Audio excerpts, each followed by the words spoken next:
Welcome to Just Cuz Podcast. I'm Jay. And this is Katina. Hey, y'all. We back, y'all. How you doing? Y'all, can y'all believe we are at the end of January? Yo, this is crazy. That's incredible to even say that. Right. Like, I feel like we just came into it. I'm like, we're moving so fast. So fast. Oh my gosh. Oh my gosh.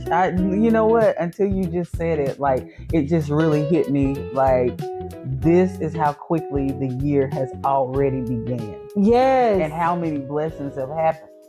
How many blessings have happened from day one up until now? Girl. And we got 300 and some odd more. Okay. I'm for it. What about you? I am for it. I told you every day, 365. Every single day, I'm expecting something. Yes, okay. Indeed.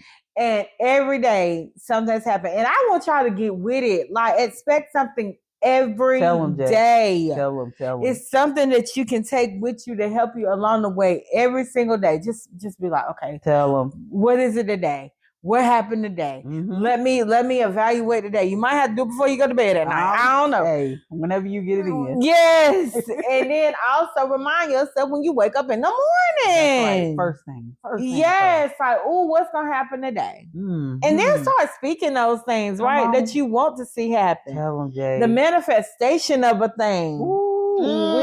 Girl, you starting out on 10. I love it. I know. I ain't even it. told the people happy birthday. Ooh. Well, we going to tell them happy birthday. I know. But I was excited. I know I had to get that out of there. Because our mood going to be, good gracious. I know, right? So if you had a birthday, happy birthday. If you had a birthday, happy birthday. Happy birthday. Hey. Y'all, we are so happy that you saw another year. Yes. We are thankful that we got to celebrate you on today and to tell you happy birthday. Yes. Okay? And we wish you many, many more. We do. We celebrate you. Happy birthday. Happy birthday. Okay, Tina, let's get into this mood, child. Okay. So, okay, I'm going to say that my mood today is like the best vacation that you could ever take in your life. That's great. That's my mood today. The best vacation. So whatever that vacation is for you, if it's the water, if it's being at the beach, if it's being on the island, if it's being hiking in the mountains, because I ain't doing that. But if it's somewhere like that, or if it's like skiing in the snow somewhere, wherever your best vacation is, that's my mood. Oh, Jay, that's amazing. That is amazing. I wouldn't have, Period. I don't even know I would have thought to came up with that. That is amazing. I love it. Girl. But okay, so you described my mood, but I think you described it better than I would have described it, because I was going to say overwhelmingly overjoyed. But you said it in a more descriptive way. So that is exactly how I feel, like just overwhelmingly just overjoyed. So then this is what we'll say. Our mood is the best vacation that you can think of with the best weather the whole time you're there. Oh my gosh, that's perfect. Boom! That's our mood. That's perfect. You got the best vacation with the best weather on this vacation. That's perfect. And period. Okay. And period. All right, Tina, we moving along, baby, because here come your favorite, my favorite, the kids' favorite, the dog's favorite, the cat's favorite. It's everybody's favorite, okay? Everybody's favorite. WWYD. What would y'all do? This is an opportunity where you get to write in, you get to DM us, you get to send us an email, justcuz80s@gmail.com, and ask us for advice. We waiting. Yes. If it's something you want us to talk about, you want to put a topic in, anything. And guess what, y'all? We done got caught up. So come on, send them in. Keep sending them. Okay. Do it. Here we go, y'all. Here we go. You ready, Tina? Here we go. Okay. Here we go, y'all. Here we go. Hey, here we go, y'all. Here we go. WWYD. Okay. This is from Dominique. Okay, hey, Dominique. All right, it says, hey, y'all, I have been dating this man for 5 years. I emphasize dating. We live together and we have a son. Mm-hmm. I have expressed for the last year or two that I am ready for us to get married. You know the famous question, what are we doing? He always reassures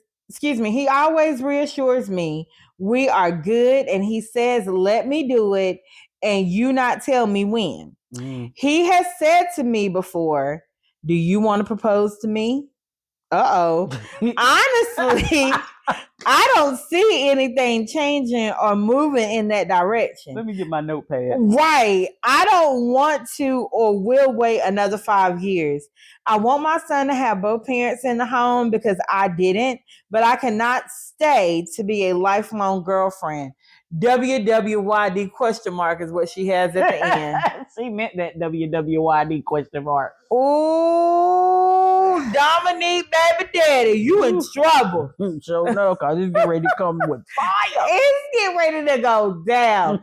No. Okay, do you want to go first? No, I'm going to let you go first. Go ahead. Okay, so, well then, first of all, Dominique, it might not be for the baby daddy, because I'm going to talk to him in a minute. But the first thing is for you. Sweetheart, you have established that you're okay with this. It's been 5 years. Come on, Jay, tell the truth. You have established and you have let him know that this works for you. Mm-hmm. And that because here's the thing, you are providing to him everything that he would need if he was married to you. You all live together. Mm-hmm. So it's just innate as a woman to be that helpmate and do those different things. So if y'all live together, I know you cooking for him. Mm-hmm. I know you washing clothes. Mm-hmm. I know you cleaning up. Mm-hmm. I know you making the house a home for him, because it's in women to do that. Mm-hmm. And then you all have a son, and you're not going to fight your son to teach him a lesson. Mm-hmm. So I know that you are operating as the wife and you are the girlfriend. And so what has happened is you have allowed him and told him, this is okay for me. So he can continue to string you along, because what is he going to get in addition? What is the benefit going to be if he does marry you? Mm-hmm. He's already getting everything. Mm-hmm. So what is going to be the extra icing on top if you all get married? Mm-hmm. Because he don't need no change. He got everything. He got everything that he needs. Everything that he needs, everything that he wants. And I understand the fact of, growing up in a single parent home, and you have children and you want your children to grow up with both parents. I get that. I understand that. But understand this. It will be okay, mm-hmm. because you are okay. Mm-hmm. So, and who better to help someone go through or channel through that space than you, because you've already been through it with a single parent. Mm-hmm. So you would know how to help your son navigate or what have you. Right. And let me be very clear. I want people that if you love each other and you want to be together, I want y'all to be together and I want y'all to have a happy life. But you have come to us and you have asked for advice. And so therefore, it doesn't seem to me like it is heading there. Mm-mm. I think the only thing that would get him there is if it was a threat of him losing you. Mm-hmm. Agreed. Not only if there's a threat of him losing you, but also the fact that if he cares if he loses you. Right. I mean, because you might even put the threat out there and find out, because it sounds like you are putting the threat out there, mm-hmm. and you might find out that, honey, his commitment is not the same as your commitment. Right. You've been together for a long period of time already, and you're talking about, I'm not going to wait another 5 years. Well, how many years have you already waited? It does not take a very long time before people can really establish who they are and what they want. And especially when it has something to do with someone else being a part of their life. Yeah. So if we're looking at things right now from a standpoint of, like, from your point of view, what do you see as his commitment? Is the commitment only based off of the child being there, being present, out of the relationship? Even if that is the commitment, it sounds as if that's the only commitment. Love requires more than that. Yeah. And even if you're doing that for the sake of the child, that's still not healthy, because the child will see. We think that these kids don't pay attention at a small age, and it takes them to be grown or to be older to start to see things, but they see things at a young age. Yeah. They can see the problems and the issues, and they see the looks and all that different stuff. These children, they see that, and it's not healthy for them. It's not healthy that we try to maintain relationships because of the kids, especially if the kids are watching you and they see you broken. They see that dad's always gone. And I'm not saying that he's always gone, but if it is that type of situation, and then the child starts to pay attention, because kids see patterns and they emulate patterns. So if they're starting to pay attention and see that, well, dad is always gone, well, then what does that mean? So then you start getting the responses from the kids, like if there's things that have to go on in the school as far as going to meetings and things like that, then the kid is only looking for you to be the parent there at the school, or for you to be the one to show up at the play because dad doesn't have time. I'm not saying that dad's not there. Yeah, because even if he's not absent, you have articulated to us that you're not good, and you haven't been good for a year or two. So your child, and it doesn't matter how old your child is, because we don't know how old, but it doesn't matter how old your child is. Your child has picked up that you're not happy, or that you're not good, because you're wanting more, is what I say, because that we can only go based on what you've given us. So you want more. You have told him you want more. That's right. And he keeps telling you, well, let him do it. Wow. Well, let me tell you something. That did enough. That in itself is let me string you along. Let me push you off. Let me push you to the side. Because one thing that I do know about people, and man or woman, more so I think men though, is they can commit to what they think they will lose or will not have. Because they're visual. Facts. They're visual. It's about what's in front of them. It's about what's tangible. And so if I can have all that I'm getting from you right now, and you're not requiring anything of me, but to just be here, then I'm just going to be here. Yep, that's it. If you're not requiring more of me, what have you said that you cannot have unless you marry me? If you can't answer that, then you're giving him everything. You giving this. You're giving him, how the old folks say, you giving him the cow. So how is it? How does it go? You give it. That's the old folks saying. But I know what you mean. What do you need the milk for? He got the whole cow. Yeah, what you need the milk for? So many words. We're gonna paraphrase that, that's in Tina talk. That is true, because Tina talk. You got the whole cow. You can have the milk and the meat. Yeah, you got everything. You got the meal, like you got the meal and the drink. So everything. What is it? There's nothing else that you're really leaving on the table, but something else too for you to pay attention to, and something that you might want to base your opinion off of, because we were just talking about those kids. How the kids are a reflection of what they see that's going on. Yeah. How is your kid responding to you out of that relationship, and between you as child parent? So if dad is like saying to you, let me do it, is there like a control issue or something that's going on here, where he has to be the one to make all the decisions and there's no compromise? Because understand that a relationship is compromise. Right. This has nothing to do with anybody being no head of or no household, no none of that. We ain't even going into that, because that's a whole nother world. We're just talking about compromise. If everything has to be done in the order and a particular way or style that only he can call it, then there's no compromise. And if there's no compromise, you know that the child is seeing this as well. How does your child treat you? When you tell your child to do something, do they think that they can be combative to you in what you told them to do because they watch the pattern. Because remember, I said children watch patterns because they watch the pattern of dad. So how is your child treating you when it comes to what they are seeing as well? And that's a good way to base your decision off of, is this really working or is this not? I mean, we're talking about, I mean, we already discussed the part about the commitment. We already discussed that. I mean, why is it that this man does not feel there needs to be any change? He feels comfortable.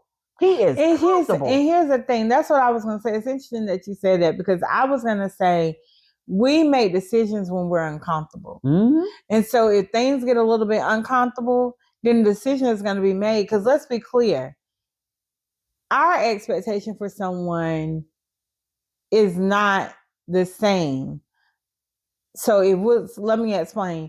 If I expect you to treat me this way or to do this or to do that, but I never articulate that to you, I never tell you, I have a false expectation from you because you don't know. Right. So for him, he may feel like I am fully committed to you because I'm here and we live together and I'm showing up. I am fully committed to you. And what you're asking me for is papers. You see what I'm saying? I see what you're saying. So but what's wrong with that? It's like I don't know how to put it because it's like two ways. It's like two ways because if you saying you want this commitment and you want us to be married and all that, if all he sees commitment as is me being here and being a father and being what I need to be to you, then he may not feel that it's necessary to get married. Okay, I understand where you're coming from. That because he's just there.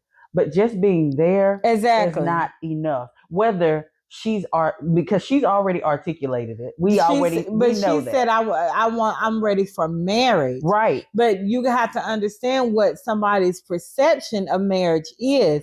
You got to be clear. Understood. But this is where I'm headed to with this.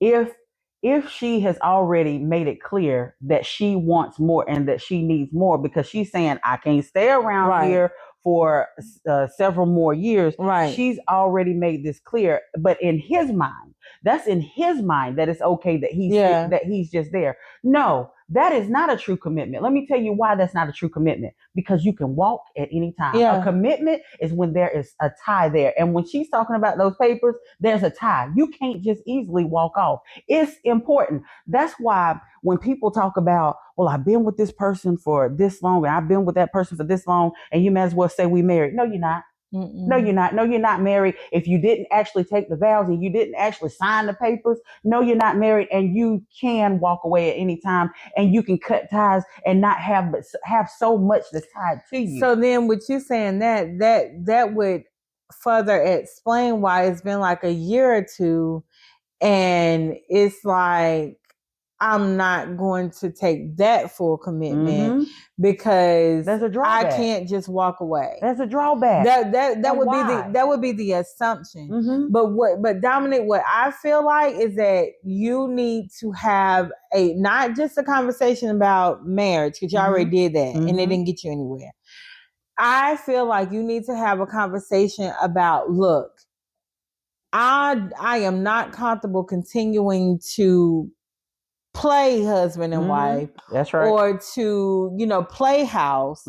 I want it to be solidified. Right. And you didn't say anything as it relates to spiritual or any of that stuff, so there's no need to go in there.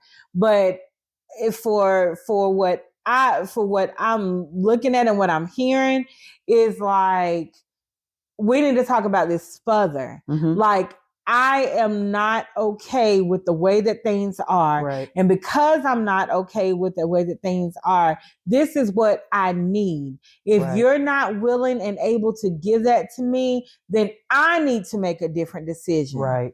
That's right. Because she has to protect herself. Yes, she has to. She has to protect herself. Dominic, you have got to protect yourself. Although you love your child and you love this man, sometimes it just requires a deeper conversation and a deeper understanding. Mhm. And not when it comes to a relationship, there always has to be a meeting of the minds. Right. There always has to be a place.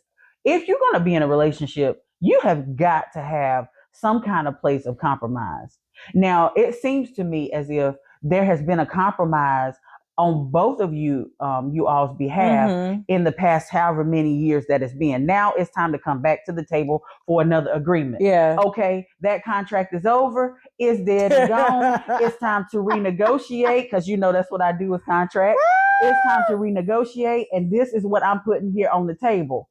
And it's either we come to this agreement or no deal. Yeah. And it's going to be uncomfortable. We talked about that, but you need it to be uncomfortable because it's too comfortable right now. So you need to be uncomfortable and he needs to be uncomfortable. And you need to make a decision based on what is going to be applicable for your future and what's going to be edifying for your future, because it cannot be that now, because you are voicing that you feel this way. So there is not edification. It is not something that is going to be okay for you moving forward. And so you need to, it's that time for that conversation to let's go. Let's air this out. Let's let it be what it's going to be. And I hear people so many times, our house is in both of our names and this is this and that's. No one cares about those things, because at the end of the day, you have to be good and have to be whole on your own. That's right. Before you're able to present yourself to someone else. And if you're not whole on your own, when you get ready to get married, it's two whole people coming together. Come on. Not a piece of I'm coming with a piece of me and you got a piece of you and we're going to make a whole person. Absolutely not. They did make a whole person. Yeah, the son. Yeah. So here's the thing. You have to be able to stand wholly alone on your own for you to be ready to be married. That's good. And to have this union that you bring together to say, look, we're a force when we're together. That's good. Jay, you said you have to be able to stand on your own. Let me say this part too. Being able to stand on your own. That means don't stay in something just because it's convenient. There it is. If this man is he's paying the bills, he's doing this, he's doing that. Don't stay in something just because it's convenient, because convenience will mess around and have you on an emotional roller coaster that you can't stand. And something you else can't get off that you can't get off of, because once the roller coaster is going, it's going until that bad boy stops. But usually in a situation or predicament like that, when that roller coaster stops, it's when homeboy done found him somebody else that he decided he wanted to be with, or he done decided, guess what? I ain't paying another bill. I'm going to do what I want to. Baby. Or find you somebody else that is going to challenge him, because quiet is kept. Men love challenges. I'm saying for real, because y'all at this point, if it feels as if it's not headed in that direction, that is, like Jay said, that's a discussion that you need to have. Are y'all like? I'm not one to be like open to seeing other people when I'm in a relationship, because I feel like a relationship, like there should be a commitment to a relationship. But understand that having these conversations and actually tackling the beast, that discomfort is going to find you truth, and you need to seek after that truth. So go ahead, sit in the discomfort, deal with it, handle it, so that you know how to move forward. Period. There it is, Dominique. There it is. And hopefully, how you say, there it is. There it went. Because, baby, let me tell you something. Most of the time we say you can take it or leave it, but baby, we don't want you to leave this one. We want you to take this one, because this one is important. Consider it all, please do. Okay? And make your best decision based on the information that you have and move forward accordingly. And look, we got your back, girl. We got your back, and please let us know how it turned out. But you know something, Jay? We do have our back. The first thing that came to my mind when you said that is that we have our back. Is thinking about how a lot of women go through this, but it's not always women. It's sometimes men too. It's men that go through this. Yes. Too. Yeah, because men to go this. Oh, baby, yeah, because I know right now a man want to marry his wife, his girlfriend, and she don't want to be married. Now see. So so this that we're talking about, this discussion that we're having, this is not based off of sex. It's not. It is based off of individual the truth and what is going on and what's happening in the situation. Discomfort brings you truth. Period. All right, Dominique, girl. Well, Tina. Here we go. And it's so funny because like our stuff kind of correlate in some way. It's weird to me how WWYD kind of correlates with main ideas sometimes. But all right, my job here it is. Main idea. What's the main idea today? Eliminate emotions. Oh wow. This is going to be meaty. This is going to be good, Jay. Yep, because you're going to go first. You always want me to go first. Nope. You go first. Nope. I was just getting ready to say. Go, Jay. Take it, Jay. No. You go first. Mercy. Okay. I went first with WWYD. Let's go. Okay. So we're talking about eliminating emotions. Okay, so here's the thing.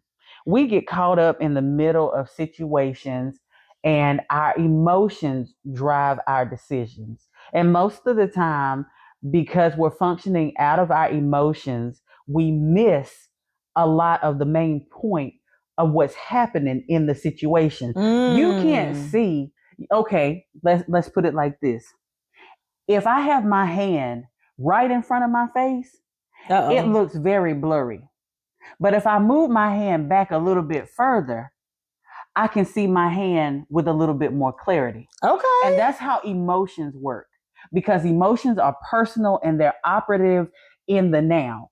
So whatever you're feeling at that particular point in time, if you're not careful, you act in the now. And if you're acting in the now based off of those particular emotions, you're acting through blindness because you're acting through the intensity of what it is that you feel, and not necessarily under the fact of what's going on. So it's important that we take a breath, take a time out in all scenarios, in all situations.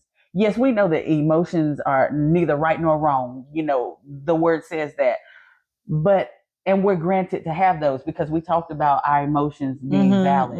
We talked about that, our feelings being valid. But although our feelings and our emotions are valid, still we as humans have the next step that we have to take in the decision that we have to make, that was based off of whatever happened in the scenario, the situation that created those emotions. Yeah. So we need to tread light, because do you understand what kind of destruction you can make when you're operating under emotion? Whether you're operating in emotion and it's in a relationship, as far as a couple, or a relationship as far as a friendship, or the relationship of a parent and child, whatever it is. See, those emotions get strong. They get intense. Work. Those emotions, they get intense. And a lot of times in those emotions, the emotions are driven by the thoughts that are going on in our head. And some of those thoughts that are going on in our head, they don't have supporting reasoning behind those thoughts. They're perceptions. It's all perception. It's all assumed. Yes. And so, okay, eliminate emotions. That is huge for me, because like we say all the time, we get it meets us too. I have actively had to do this because I am a Cancer, and I know that many people don't, correlate anything as it relates to that. Because let me be very clear, I am well aware of what different things say with zodiacs and things like that, but I am a believer, so let's make that very clear. But what I've always heard through the years is Cancers are emotional. Cancers being their feelings. Cancers is Cancer that, whatever. And so, again, I feel like everything has to come under the order of God. Mm-hmm. One thing I do know is I am an emotional person at times. And it's a lot of people that's going to be like, oh my gosh, she admitted it. But it's either, I don't have an in-between. It's either strong on this end or strong on this end. And what I have had to exercise is I have to sacrifice my emotions. Almost like I do, try to do every single day, is to sacrifice my flesh so that spirit leads always. And that's a chore and it's a challenge. So it's even more so a chore and challenge to sacrifice your emotions, to approach things with a clear head, with a clear mind, and push your emotions to the side. Because if you act or if you make decisions in an emotional state, those decisions are not authentically true to what is actively happening around you and what your reality is, because they are tainted. Your emotions taint your perception and your reality in a moment and in a space of time. And you can make some very bad decisions in those spaces in time to where you have to come back and revisit something had you just went ahead, sacrificed your emotions, put them on the back burner, acted, put your big girl drawers on, put your big boy boxers on, and handled it appropriately based on the facts that you had, based on what was actively happening in front of you. And if you are not emotionally intelligent to act in that space, then you put your one finger up and say, give me a moment. Come on, Jay. Can we talk about this tomorrow? Come on, Jay. Can we reflect on this after I have time to pull myself together and to be able to come and have this conversation or handle this situation or make this decision? Some of our decisions are life and death, and we are making them out of emotion. For example, if someone tells you that somebody that you love dearly has a severe problem and issue and situation that is life or death for them, and you love them so much, but you are not, because you are so emotional and because of your love for them, you do not look at the whole situation. You do not understand that, if they on this life support, then they're in a vegetable state, and there isn't a getting better, or there isn't a better quality of life on the other side of this. But I love you so much, I just need you here. How detrimental is that? Oh, Jesus. How detrimental is that? And you are the person that they put in space to make decisions for you, because they felt like that you would take all things into consideration and make that decision on their behalf when they couldn't. But you acted out of your emotions.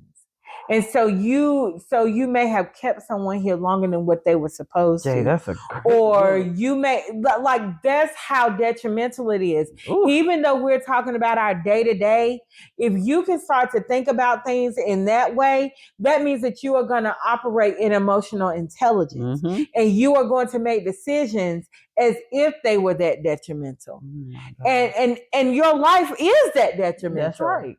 So anything that you're making a decision on as it relates to you should be handled in that space, to where this is life or death. And if I don't take the time to analyze and do this thing the right way, then I can set myself back. That's good. That's good, Jay. But let me tell you something. Everything that you said, spot on, ding, spot on. And that is a deep part of the emotional attachment right there. When you're talking about it having something to do with life or death, emotions are tied to everything. It's also tied to growth. It is. We were just sitting here talking to Dominique about having being in a place of discomfort about the conversation that she had to have with, with her man or whatever, and how discomfort brings truth. But let me tell you something. But the emotion, if you put the emotion on top of that, the emotion will impede the growth.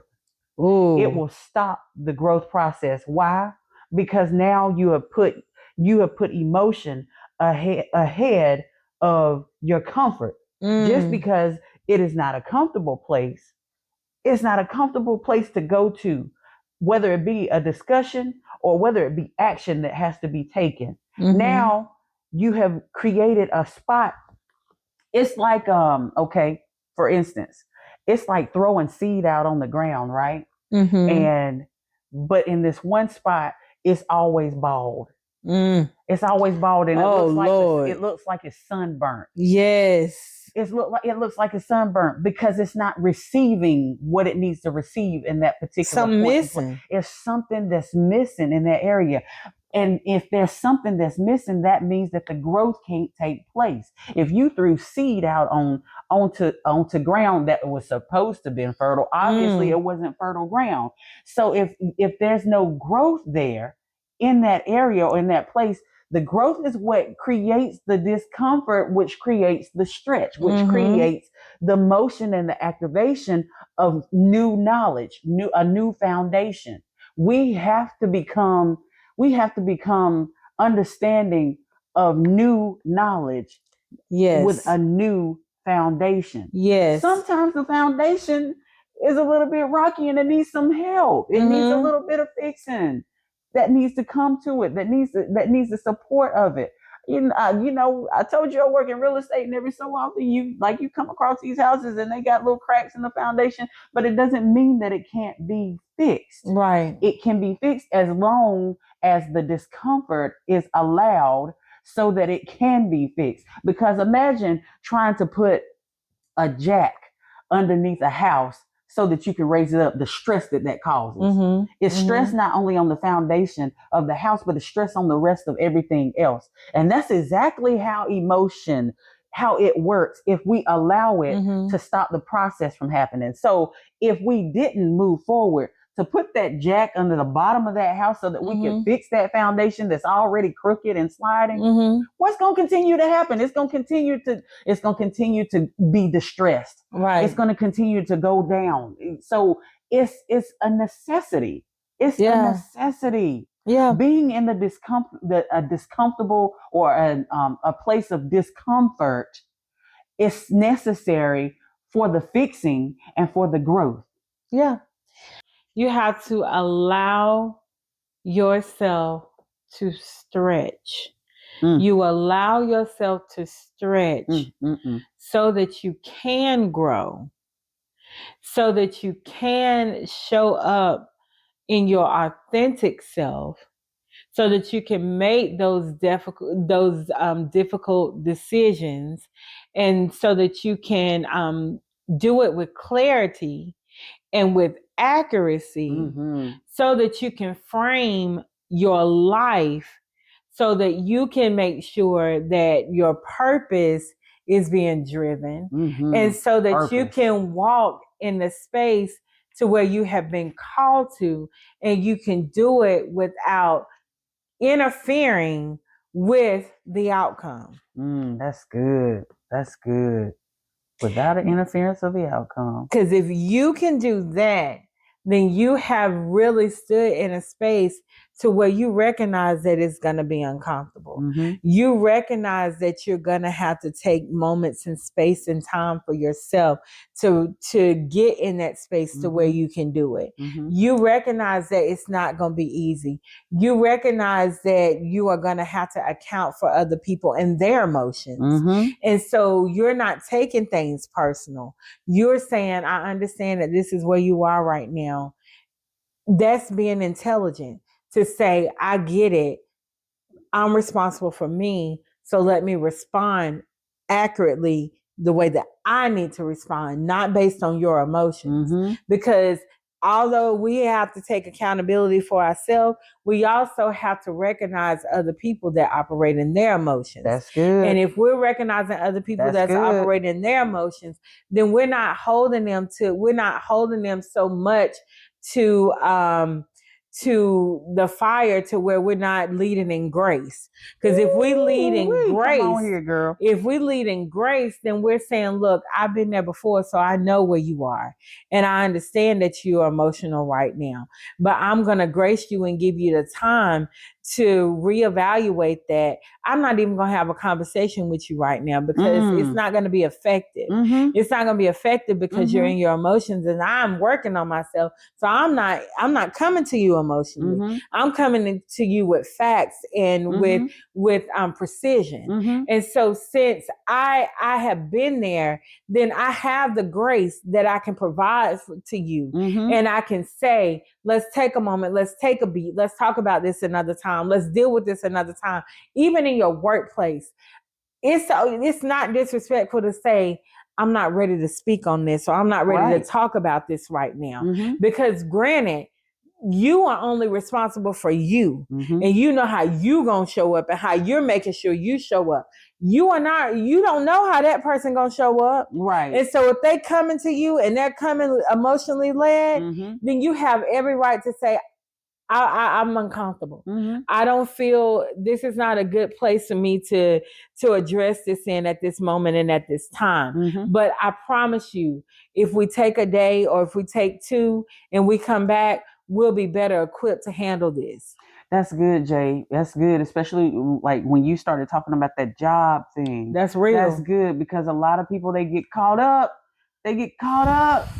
Then they forget that the job is just really, truly, it's just a job. It's just a job. So stuck in emotion. Yeah. And they forget that it's just a job. Yeah, your family at home. Yes. So if you put that stuff in check, then you don't have to worry. Like you said, coming back and saying, hey, listen, because just if you're in control of yours and they're not in control of theirs, you control the situation. So if they come to you, say a boss comes to you and they on 10. But understand they're on 10 because of all the stress level that they're under. Yes. And you don't know what has came to them from a whole nother side. So you don't know all the workings and the dealings that's happening with that boss before they come to you. Yeah, they might come to you and you might be like, oh my gosh, every time this joker come here, they got something to say. It seems like it's always negative. They always after me. They always picking on me. It may not necessarily be that. It may be the fact that every morning at 8:00, as soon as they clock in, they got to go and they got to have this team meeting. Yes. And they got to meet with their bosses, and their bosses are talking to them, and their bosses is pouring everything on them that is trickled down from the top. And now they're pouring it onto them, and it is now their responsibility to fix it. And they got to fix it because ain't none of it good. Right. So then their next step when they leave from that space, their next step is now they got to come and they got to deal with their team. And that's why they're in the headspace that they're actually in. But if your emotions are in check, now you have control over the whole scenario, the whole situation. So when Bob comes to you hollering and carrying on or whatever, or maybe not even in that format, not hollering and carrying on, but it's on like edge. On edge, just on edge. You know how to perceive it instead of you looking at it as if, okay, this is an attack directly on me. It's not, because when you do that, you have eliminated your emotions. Now you got control over the whole entire scenario because you have the control over how you respond to it. And if you don't give them an opportunity, to pop off, then it's a dead situation. Yeah, and then also it's just a point of observing and assessing and assessing the situation. Right. Because if you are emotionally intelligent and you are doing the work, then you have assessed the situation to say, "Ooh, you coming to me. This is our first encounter. It can't be me." Right. That's good. If Jay. you're assessing it. It can't be me, and that trickles to your house too. That's good. If your husband or your wife, you're the one looking, right? Yeah, you're the one looking. If your husband or your wife or your child comes in the door and it's like the weight of the world is on them and it's crazy, you can't be in your emotions and say, "You mad at me?" How in the world can they be mad at you when they just want seeing you? And that's when you come down to making that home a place of peace, because the first action for anybody that walks through the door and it's the weight of the world on your shoulders and I'm there to receive you, my arms are going to open. Come here. Let me hold you. It might be silent. Just let me take it for a minute. Give it to me for a second. If it's your child, if it's your husband, if it's your mama, it's your daddy, whatever the case is, you look at it, you're looking from different eyes. It's not emotional now. It's you're being intelligent. You are looking with intellectual eyes because you are saying, oh, something is wrong, something is not right.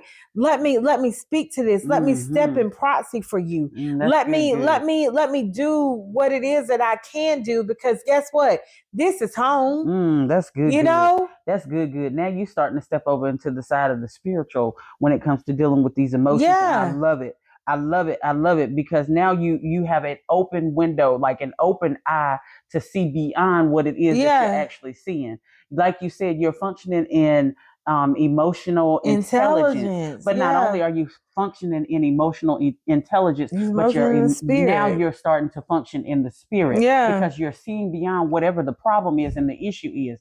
We have got to make ourselves mindful of the situations we're in, because it could very well be spiritual. It could be spirit led, and it could be awaiting the solution that we have for it, but we can't render that solution if we are operating from the flesh. So if we're operating on an emotional side, eliminate the emotional side in the spirit. And now we're operating in the spirit. Now everything becomes divine, and we can see beyond whatever the issue or the problem was. And now we see to depth. We see to depth to fix, instead of it being to allow something to just lay there and to remain as a problem or issue, or to remain as chaos. Now we've now seeking the place of peace, because we are in a spirit-led place, and the emotions have been placed under subjection. Once the emotions are placed under subjection, learning can begin, teaching can begin, healing can begin. And guess what? When you're leading in the spirit, when you eliminate emotion and you start leaning in the spirit, guess what you lean in? You lean in love. Come on. So if you lean in love, God is love. Jesus is love. He's love. So it's not rocket science. You just lead in love. You lead in compassion. Yes. You lead with empathy, and your results. Again, remember, empathy is not emotional. Empathy Empathy is something that comes from your mental being. It's like I realize where you are. I understand where you are. I'm not emotionally saying, okay, I'm emotionally here with you, and this is what I'm doing, and blah blah. That's right. No, because if you go to an emotional state with someone that's already emotional, then you and that person are just sitting in pity. And self-pity. Right. There's nothing that you can't move beyond that. You are stuck. You are stuck. So if you recognize that someone is there and I empathize with you, I am intellectually, let me put it that way. I like it. I'm intellectually understanding where you are. And then I am in love and spiritually coming to you to say, look, let's explore the resolve. That's so good, Jay. That right there is sweet. Woo, girl, that's sweet. I don't even know what else to say on top of that. That's sweet. I thought, girl, it's done. I mean, that's it. It's nothing else to say. That's it. All right, Tina. Girl, well. What we gonna do today? Jay? We gonna do a rant? We gonna do food for thought? What we gonna do today? What you think? I have no clue. God has just been so prominent today in his appearance and like it just in his glory, because again, you know how we start this thing out. People just don't know. So he's been very prominent. What you got? So maybe we'll leave a nugget. Let's leave a nugget. We'll leave a nugget.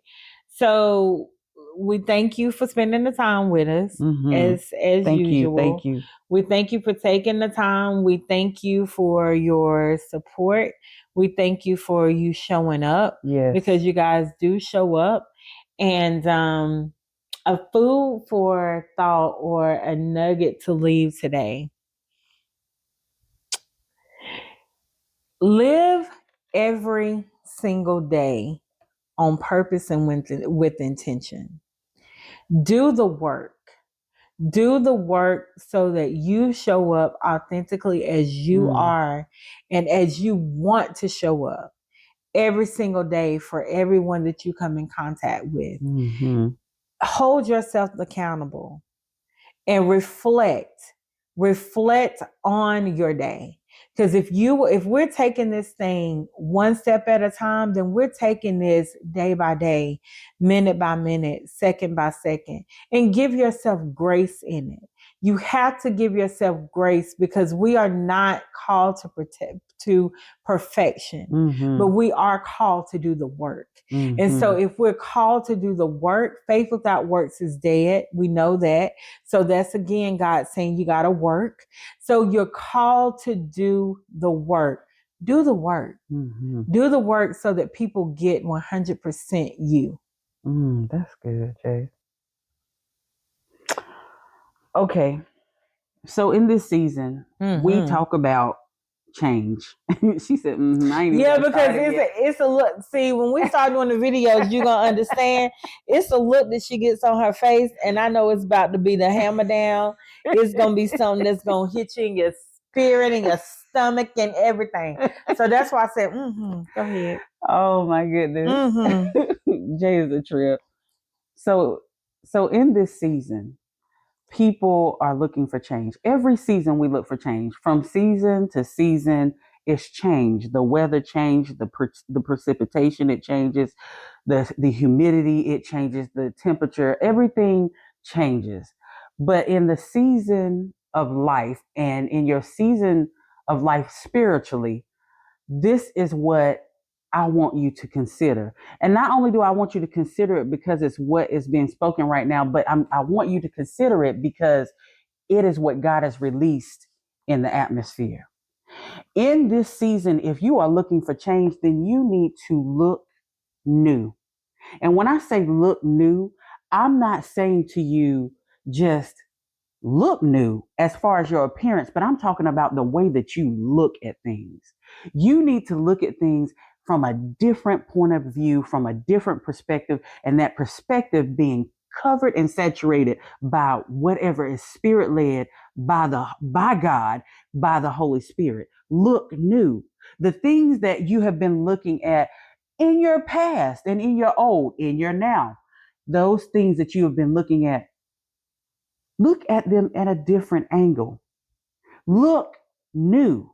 Because the only way for you to obtain something new is that you be in a place of new. If you're in the same place, you're going to see the same things. But just because you see the same things does not mean that it has no more meaning to it. It's just like reading the Bible. You might read the Bible today and read one scripture, and that particular scripture, it hits you and you get an understanding in one way. And you might come back around, and it's only because the Lord brings you back around to that same scripture, and life has happened and all these different things have changed and all this stuff is going on. And you read that scripture again because God sent you back to that scripture. And now when you look at that scripture and you look new and you see new, now you're not only looking, but you're seeing. God said that we need to be seers. He's telling us we need to be seers and we need to be doers and we need to be hearers. See what the new thing is that God is trying to show you. That interpretation of that word that comes this time may come to you completely different. Why? Because different things have happened. So now when you look at a thing and you look at a situation, no longer look at it with the same eye lens that you had before, because it's like a person that has failing eyesight.